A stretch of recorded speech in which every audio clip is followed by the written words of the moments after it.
Brian's isn't gonna work. He's gonna be our 5% here that it doesn't work for. Does he have tons of yellow? 0.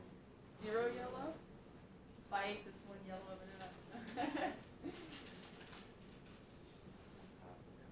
Brian, I'm gonna come over and give you a little bit more, so you at least have one, or else this won't work at all.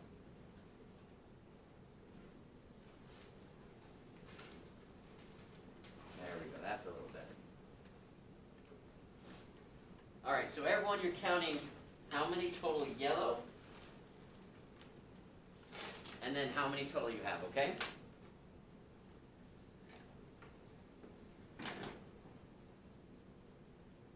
Why are yellow M&Ms so forgotten?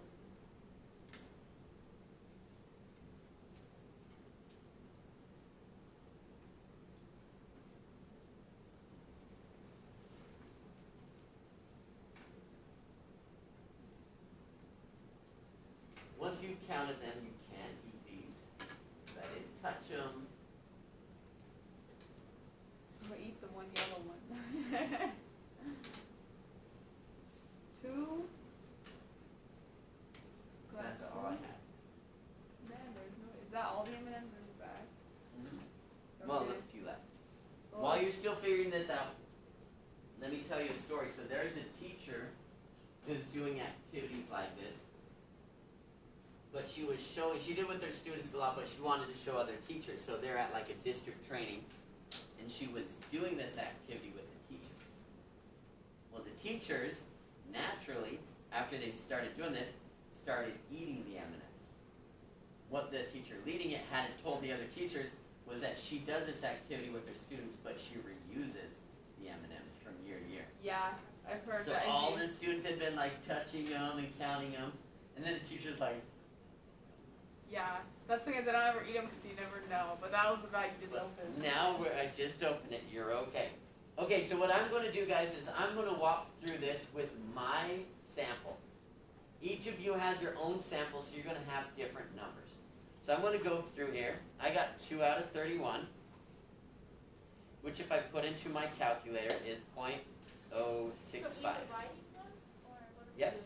42, or the number you have divided by the amount of yellow you have? Yep, the number of yellow versus a total is going to give you your sample proportion.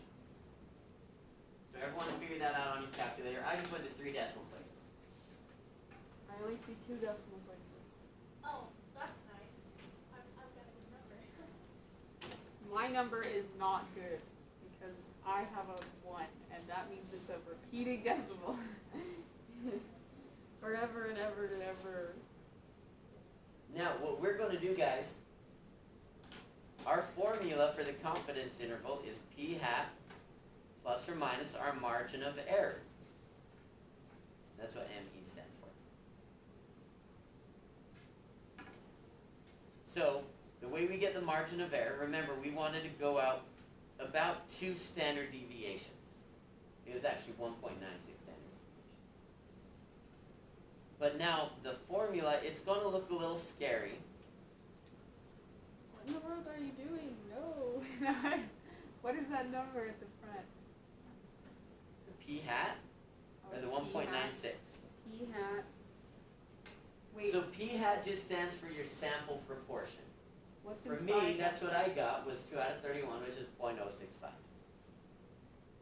Is that an M at the bottom? N, for your sample size.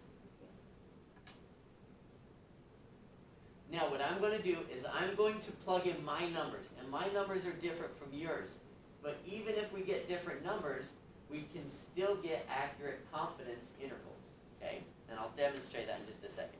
So for this part, I just want you to watch me, are you okay? So anywhere that I see a p hat, what I'm going to put instead is .065. That's going to be here, it's going to be here, that's going to be here. What am I going to do for n? How many M&Ms you have in total? Good, which for me was 31. So I'm going to rewrite this whole thing. And again, this is for mine, so don't write this down. So I have .065. Or write it down, don't write your number instead. Yeah. Now, I'm going to have the the square root of 0.065, then 1 minus 0.065, and then that's all over my sample size, which is 31. Keep in mind the square root is for that whole thing right there.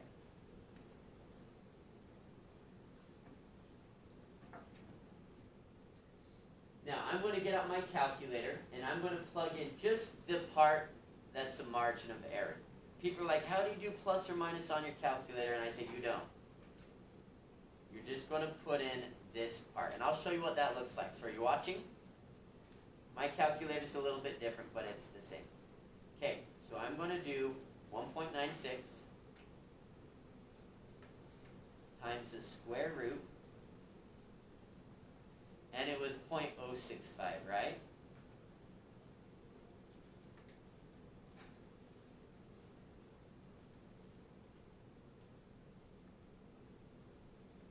And then, I forgot what my number was. How many did I have in there? 31? So now notice here that the square root was over that whole fraction. Oh, darn it. I did that wrong. Because it was supposed to have a 0.65 and it didn't. So I'm going to go in here and insert a point. Okay. 0.065. Alright, cool. So a 0.087 is my margin of error. 0.087.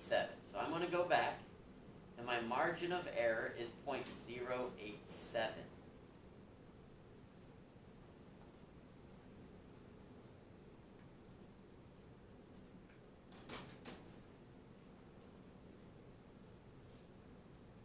So what that means is from 0.065, I'm going to add that 0.087. That's how I'll get my top number. But then from that 0.065, I'm going to subtract that 0.087. So I'm going to do both of those. I'm going to start with the 0.065 plus 0.087, and I got 0.152.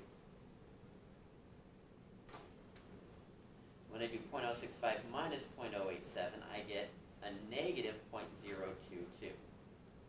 Now, I had quite a few students get negatives before, and they're like, does that mean I did it wrong?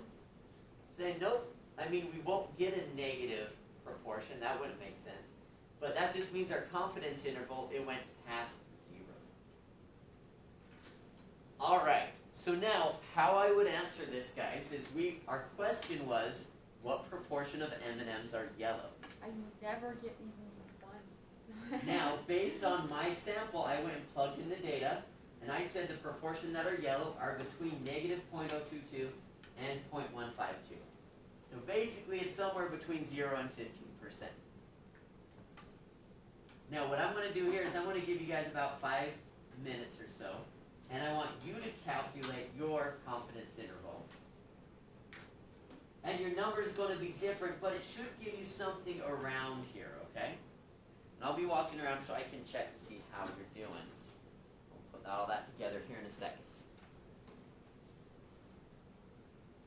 Is there anybody who can tell the difference between the M&M colors? By taste? Is it possible? I don't know, I've seen people like close their eyes and give the tone, and I'm like, I don't think so. I think that's pretty cheap.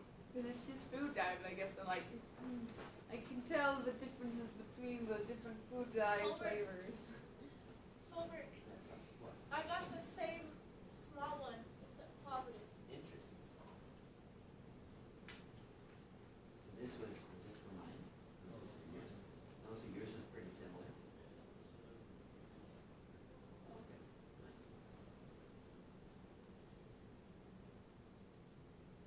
Alright, so I'm walking around, let me know if you need help. Where'd they go?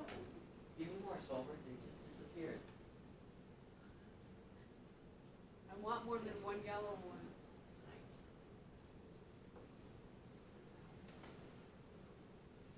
The yellow one ones are my favorite. I had to look back at my calculator because I thought I copied your work. No, I did not. Just got this.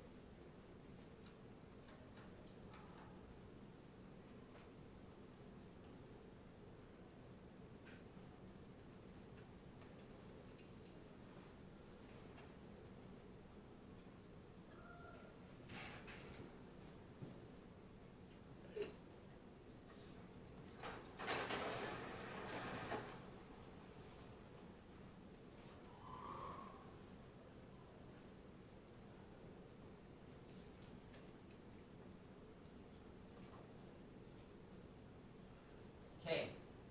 Now when you're done, here's what I want you to do. You're going to come over and graph this. Now let me show you what I mean by that. I'm just going to put a line that goes from negative 0.022 to 0.152. So here's 0, so negative 0.02 is going to be somewhat like right here. And I'm going to draw mine clear up high. It's going to start right about here. And then it's going to go all the way over to 0.152, which is going to be really close to here. So that is going to be my confidence interval. I'm 95% confident that the yellow M&Ms, the proportion of yellow M&Ms, will be in this interval. Okay? Now, you guys are going to come up and do the same thing. You're going to use a marker, put your name. 1 second, I need to spell something. Oh, you're not doing, I thought she was just ready to get going here. But Well, like I'm Jade ready. was going, she's going to figure out where her lowest number is, figure out the highest number, and then just come over. But leave enough room because we have to get all 14 of you on there, okay? So let's go and add you on there. And if you have questions, I can come help you.